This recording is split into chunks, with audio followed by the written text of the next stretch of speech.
what can be done to reduce one's risk of cancer? Rule number 1 is don't get cancer. Rule number 2 is catch cancer as early as possible if you're going to get it. 95+% of cancers are not arising from germline mutations. They are arising from somatic mutations or acquired mutations. So the question then becomes, what is driving somatic mutation? And the two clearest indications of drivers of somatic mutation are smoking and obesity.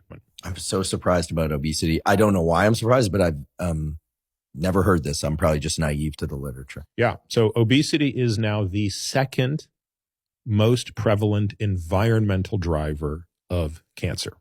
Now, I will argue, and I think I argue this in the book, hopefully pretty convincingly, I don't think it's obesity per se. I think obesity is just a masquerading proxy. What is obesity? Obesity simply is defined by body mass index. What's driving it? And I think if you really look at the physiology of cancer, I don't think it's obesity. I think it's two things that come with obesity. Insulin resistance, which is, 2/3 to 3/4 of obese individuals are insulin resistant, and inflammation.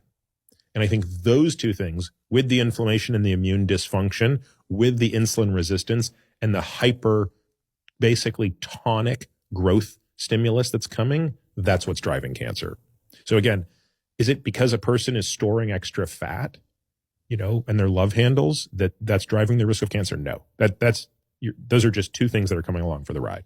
So beyond those two things, and along with certain, there are also certain environmental toxins we absolutely know are doing this, right? So we understand that people who, have exposure to asbestos have a much higher risk of certain types of lung cancers and things like that. But for the most part, those are our big risks. Beyond that, we talk about alcohol in certain cases. Absolutely. Alcohol is a carcinogen. I wish I could sit here and tell you that there is a proven anti-cancer diet, or that if you do X amount of exercise per week, you're going to not get cancer. We just don't have a fraction of the control over cancer that we have with cardiovascular disease. We don't understand the disease well enough. So we don't understand kind of the initiation process and the propagation process. And we have to rely much more on screening.